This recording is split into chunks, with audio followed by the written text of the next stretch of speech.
Друзья, утро у нас начинается с физических упражнений. Нужно перетянуть колесо.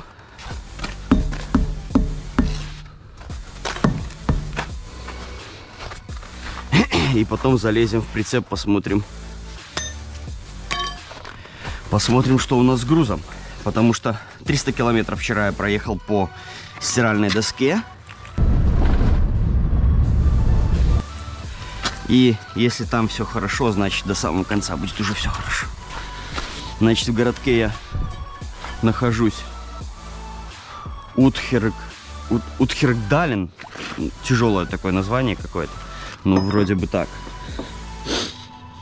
И значит, 1100 километров мне еще до Нарвика. Угу. Ну, пошло чуть-чуть.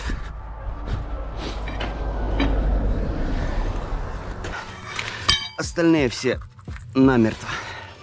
Здесь тишина такая, спокойствие. А стою я возле какого-то отельчика. Вчера ехал, увидел. Смотрю, Норвег стоит. Еще одна машинка на немецких номерах, двухосник. Я думаю, я заеду, стану аккуратно, сразу же заглушил. Потому что... Так, пускай пока полежит, я вернусь. Сразу же заглушил, чтобы... Потому что и там, возможно, какой-то отельчик. И здесь такое здание. Как бы... И на карте оно пишет, что какой-то отель. Здесь рядом озеро. В данный момент подо льдом. Горячий туалет. В смысле, с горячей водой. И теплый туалет. Так, у нас пока что только отлетели эти самые. Где у нас тут лесенка?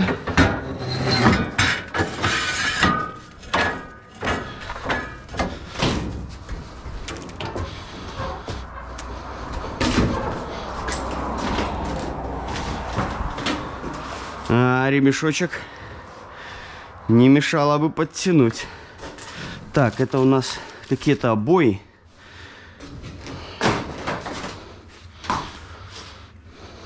Но они под пленкой, могу наступить я на них. Это нормально. Слабенько, очень слабенько. О, этот отлично затянут. Этот отлично затянут.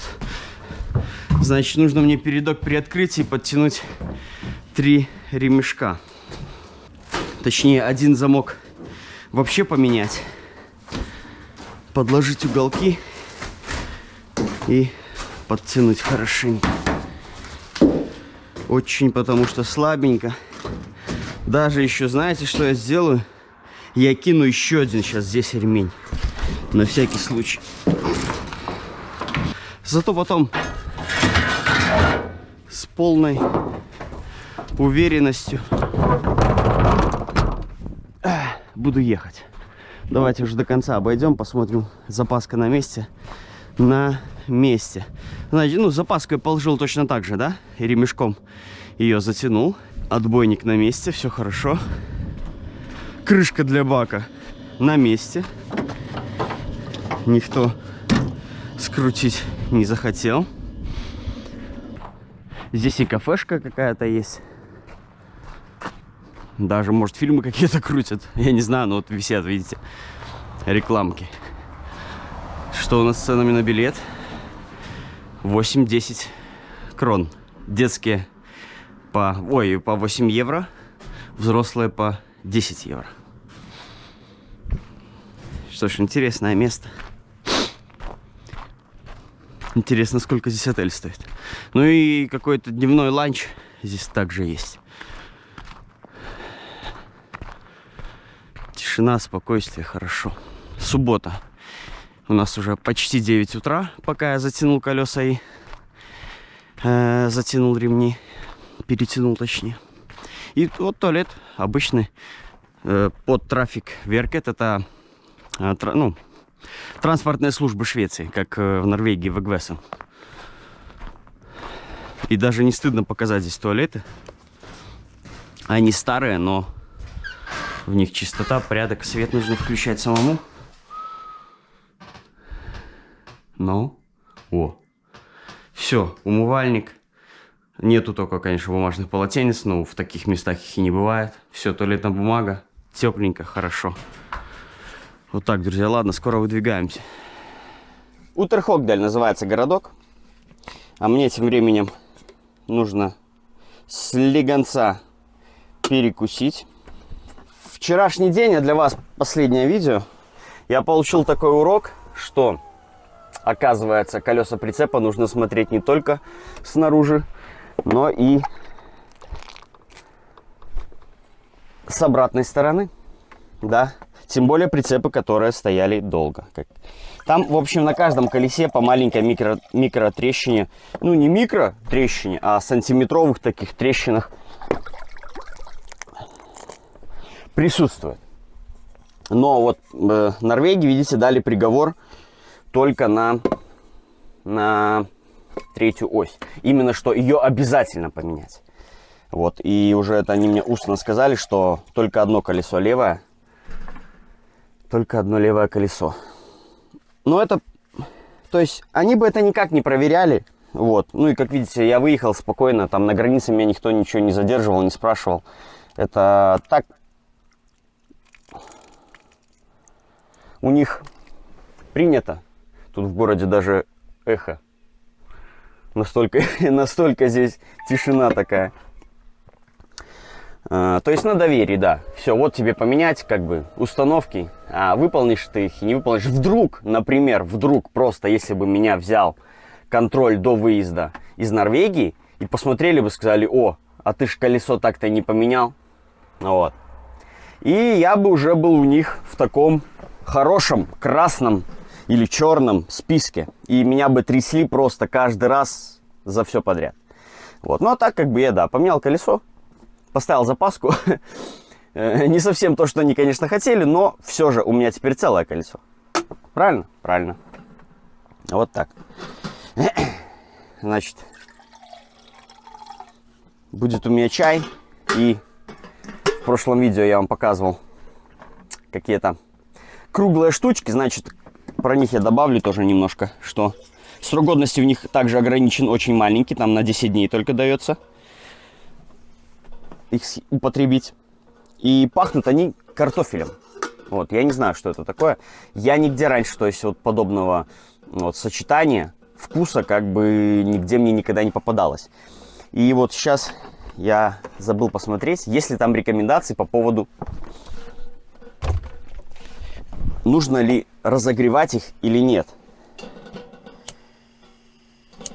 О.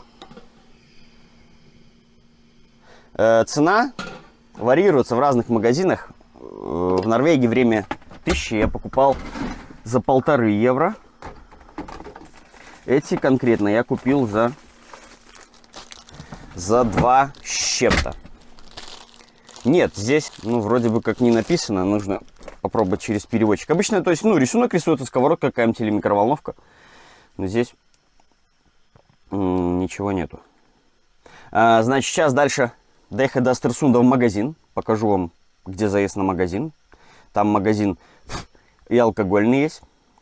Я так еду в Норвегию. Нужно мне пивка тоже купить. Да, картофель. 84% картофеля. Пшеничная мука, соль. Содержит следы молока. Это как понять? Из которых... содержит следы молока, из которых что-то там еще. Угу.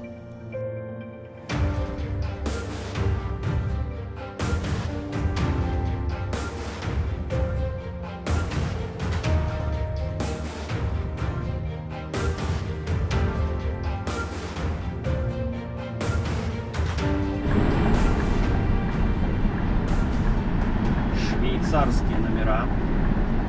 Мерседес на полном приводе. Кемпинг.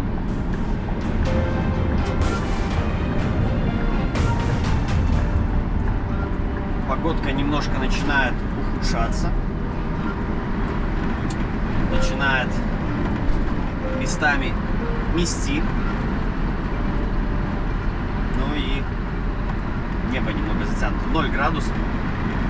Поэтому, возможно, чуть дальше, еще выше поднимемся на север, начнется снег. Ну и мы сейчас подъезжаем к магазину. В Остерсунде мы заедем, покажу, где я, куда, как заезжаю там. И начнем мы с вами ответы на комментарии, самые, которые стали популярны и начали повторяться. И начну я с магазина, с ответа уже сразу на комментарий. Это будет ответ по поводу, какой мобильной связью и каким интернетом я пользуюсь в Скандинавии. И я сразу вам покажу, в каких местах покупать нужно в Швеции эти сим-карты.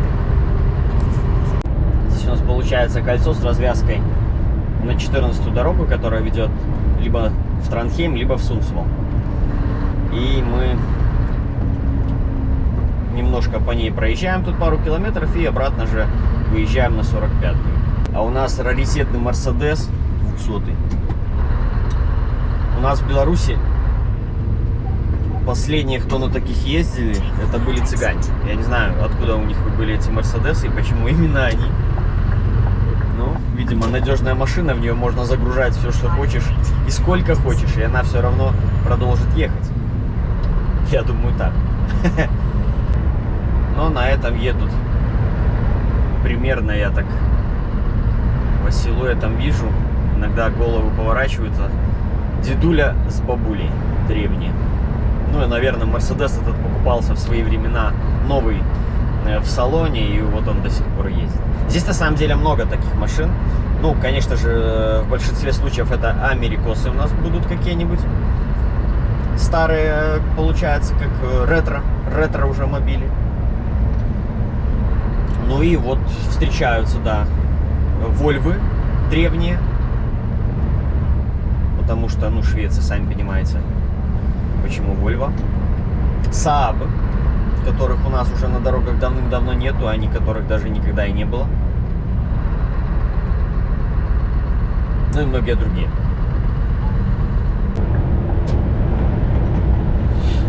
Съезд на магаз у нас.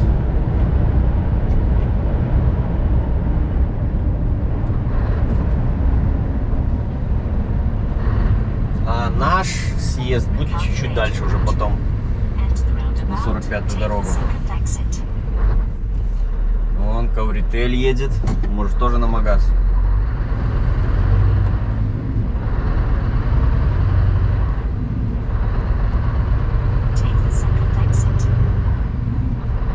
С 87-й дороги Ковритель, кажется.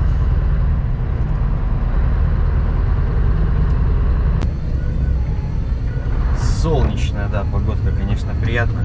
Здесь в городке холодно, не должно быть ветра. Хотя нет, флаги вон шевелятся.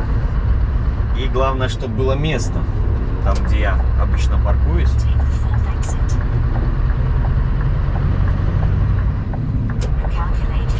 Последний раз я здесь было минус 15. Но сейчас какое-то потепление пришло. Возможно, начнут выпадать осадки. Куча здесь, конечно, магазинов, какие хотите. Просто на любой вкус и цвет. Продуктовых несколько видов, и спортивных, и техники. В общем, можно здесь целый день потерять в этом месте. Парковки такой конкретно нету, но есть у нас вот этот вот справа Бигвар. И я на нем паркуюсь. Сейчас покажу как. Никто меня здесь не трогает. Вроде бы как.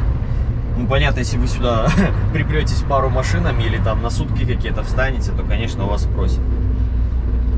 Здесь удобнее развернуться на кольце в начале, а потом заехать.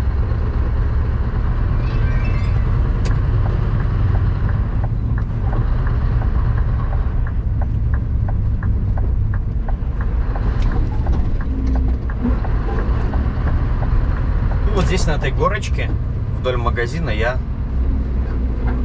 остановлюсь.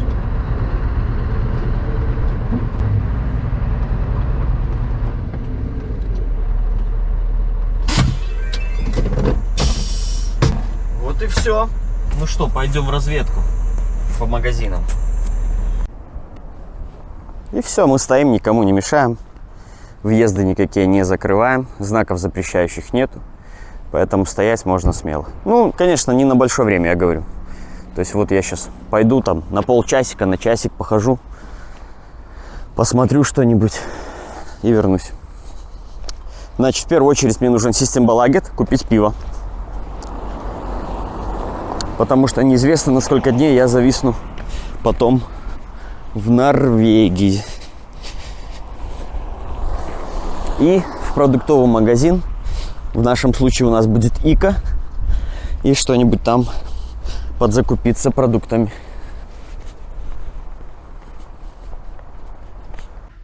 Вот я беру Löwenbräu себе, немецкая. 1 евро 60 центов. Вот есть местная. Так, это вот большая бутылка. Маристат. В кафешках часто его подают. 1 евро 70 центов. Вот в таких, где почта, табак продается, там можно купить сим-карту. Также на некоторых заправках тоже можно купить. Не нашел я то, что я искал, а именно искал я испанскую колбасу. Я попробую сейчас переехать туда на Куб. И я однажды видел, как там тоже машины вроде бы заезжали. Поэтому сейчас я посмотрю и попробую припарковаться на Купе. Пауза никакая у меня не получилась. Я быстро пробежался 20 минут. Поэтому потом сделаю 30 минут паузы и получится у меня такой перерыв 45 минут.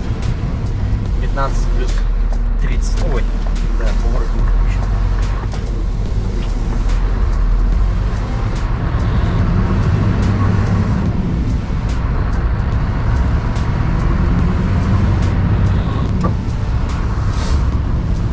Ну, здесь тоже я купил на 20 евро. Там мандаринов купил. Лежали на пробе. Я попробовал, неплохие. Марокканские. Помидоров купил, но помидоры, конечно, космических денег стоили. Там что-то в районе 5 евро, наверное, за килограмм. И купил кашу гороховую. Тоже я как-то уже ее показывал. В Швеции продается либо рисовая, либо гороховая каша. Еще какая-то есть темная. Я не знаю, что там за крупа. Все, то есть ее на сковороду разогрели, съели. Быстро. И ничего там, я хочу сказать, ничего там плохого в этом нет. То есть это не заморозка. Слушайте, по-моему, я как-то видел, здесь останавливали где-то. Грузовым опять-таки знаков запрещающих нету. А останавливались, наверное, вот здесь вот. Все правильно. Посмотрим, что здесь за знак. Слушайте, парковка для грузовика. Вот что здесь за знак. Нормально так. Ну, на 2 с полуприцепом, может быть, не хватит места. Я себе ставлю место на всякий случай для выезда, вдруг кто-то сзади еще станет. Ну нет, в целом еще один станет. Короче, на 2 грузовичка здесь можно остановиться. Вот так. Переехал я на другой магазин. Я так понял, ничего не записалось. Но хорошо, что вторая камера была включена. Про сим-карту давайте я закончу. Значит, вот в таких местах они продаются. Плюс на заправках Qшки, Q8, да, и Циркуль, на которых часто у меня мелькают, где... Но это в Швеции. Также вы на этих заправках можете покупать и пополняшки. Но и уже сейчас, в 2022-2023 году, уже можно пополнять с помощью банковской карточки, европейской банковской карточки. То есть, если вы работаете, то у вас, естественно, будет эта карточка, и вы спокойно можете пополнять. Значит, тарифный план, мобильная связь Telenor, тарифный план Fastprice у меня, Ну, это у всех, то есть. И максимально, что там есть, это 43 евро, 150 гигабайт. Эти гигабайты вы можете переносить на следующий месяц. Если вы до окончания вашего этого месяца, то есть на месяц эти 150 гигабайт, вы успеете. Например, у вас осталось там половина или еще больше, то есть вы это можете все дальше переносить, хоть бесконечно можете переносить, только пополняя на какой-то самый минимальный тариф. Я не знаю на данный момент какой там самый минимальный, может быть на 10 евро там будет, да, там 5 гигабайт каких-то или что-то в этом роде. Ну вот по 10 евро вы каждый месяц можете дальше продлевать. Насколько вам там хватит, это уже, конечно же, все от вас зависит. Вроде бы все про него сказал. То есть 150 гигабайт на Скандинавию, на Прибалтику, по-моему, даже на Европу. Вот тут я точно вам не скажу про это.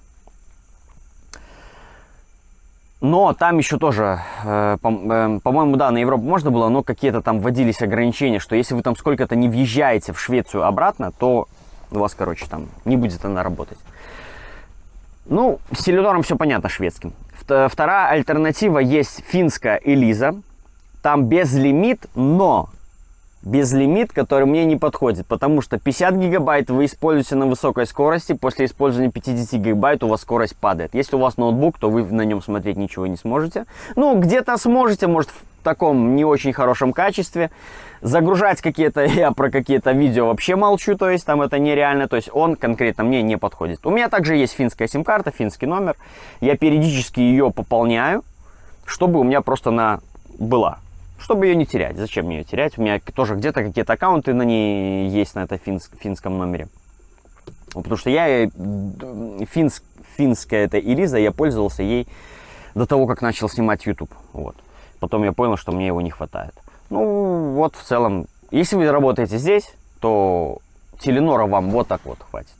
Вполне. 150 гигов это за глаза. И цена, я считаю, 43 евро, в принципе, нормальная, доступная. Если вы это на 2 месяца растягиваете, то вот считайте за 55-53 евро на 2 месяца у вас интернет. Ну вот, смотрите сами. Что еще? Ту же самую финскую Элизу пополнять можно с помощью банковской карточки. Все. Вообще вопросов никаких нет. И значит, да, в Финляндии, в самой Элиза, там безлимит полностью, он без ограничения скорости. Ограничения эти скорости только идут на Прибалтику и на Скандинавию, получается, на Норвегию, Данию, Швецию. И она в Европе не работает, насколько мне известно, Элиза. Ну вот так, про интернет, если что, вопросы пишите. Что-то где-то допишу или позже, да, расскажу. Ну а я пойду дальше искать то, что я не нашел в первом магазине.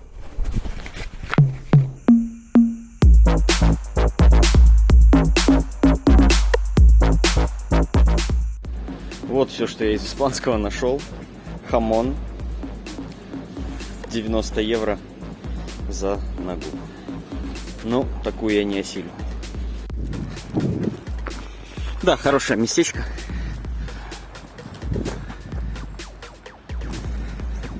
Фух, затарился. Перекусил, можно и поспать. Но нет, нужно ехать. А жаль.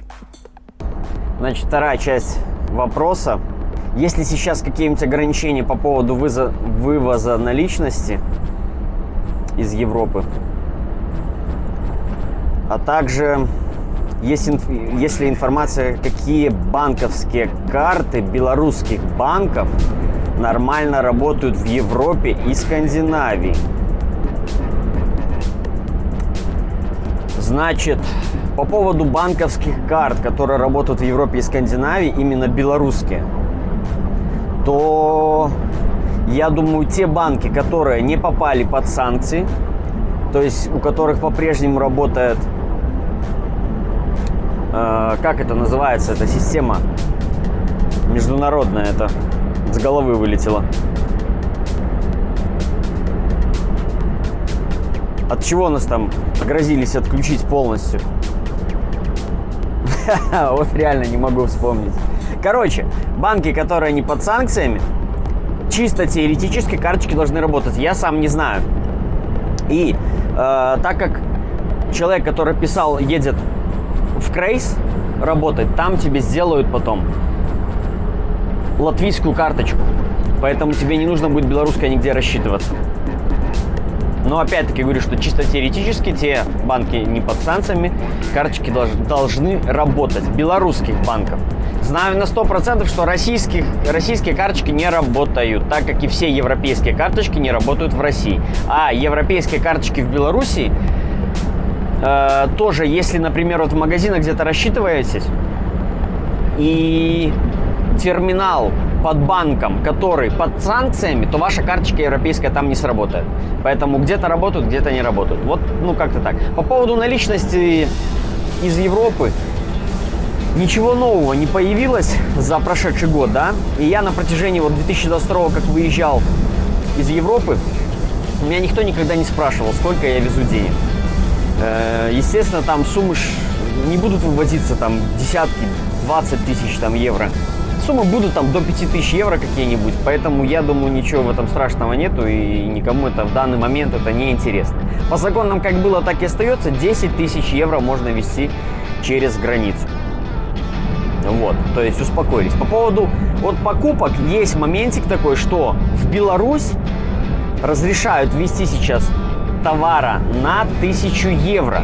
Это товар, который куплен не личного пользования. И вот тут даже у меня будет интересный такой момент. Значит, смотрите. Я купил ноутбук. Стоимость его 1800 евро. В магазине я оформил tax-free. Их, ну, в планах было вернуть ваты, да? Но на границе товар нужно преподнести в коробке. Это мне солнце светит в зеркало, поэтому у меня такое яркое лицо. Получается, но в Беларусь, чтобы не попасть под налог, там, по-моему, 30% от стоимости товара можно возить до 1000 евро. У меня, получается, все вещи, кроме этого ноутбука, как бы в личном пользовании. Это ноутбук там и 2 камеры. Ну, телефон там, это само собой. Но если я на границе в Беларуси, то есть в Литве в коробке покажу товар, мне ж коробку, я никуда ее уже не дену, эту коробку. Я ее не смогу нигде выкинуть. Мне придется в коробке его ввозить в Беларусь. И там у них может возникнуть вопрос. Тут уже такой моментик, как на какую смену я попадусь и что я там именно говорю. Ну, естественно, как бы я буду говорить, это товар для моего личного пользования. Но у меня-то второй ноутбук есть. И здесь они могут до этого доколупаться. Естественно, сразу они узнают, сколько стоит этот ноутбук. Сейчас они быстро все на границе в комбах били по этому самому, по e-mail коду, и стоимость им товара сразу высветится. И я вот поэтому и думаю, что, скорее всего, придется мне отказаться от ватов и выбросить коробку и везти ноутбук, как я везу свой старый ноутбук. Ну и провозить это все как личные вещи. Потому что может прокатить, а может не прокатить. Я верну ваты, да, это 25% в Швеции дается. Но белорусы у меня заберут 30%. Понимаете? То смысл. Поэтому я думаю, я не буду рисковать и останусь я без ват. И так, получается, ноутбук вышел у меня дешевле, чем в Беларуси, на целых 700 евро. У нас он стоит, такой, как я себе купил, стоит 2500 евро. Поэтому как бы я и так в плюсе, поэтому не буду я никакие ваты оформлять. Тем более буду ехать на автобусе, и риски там какие-то разбирательства, задержания я как бы не хочу рисковать. Если бы я ехал на личном автомобиле, я бы попробовал бы что-нибудь сделать. Ну вот вообще вот расскажите, кто перевозит какие-нибудь товары через границу, как вы что делаете, кто особенно вот оформлял tax-free. Вот это больше всего интересно. Потому что, как бы, когда ты говоришь, что ты дальнобойщик, тебя особо никто не смотрит, что ты там везешь. Дальнобойщик, вот мои личные вещи, все окей. Но здесь, вот видите, палево, это идет с этой коробкой. И вторым ноутбуком, по факту, который у меня есть на руках. Вот как-то так.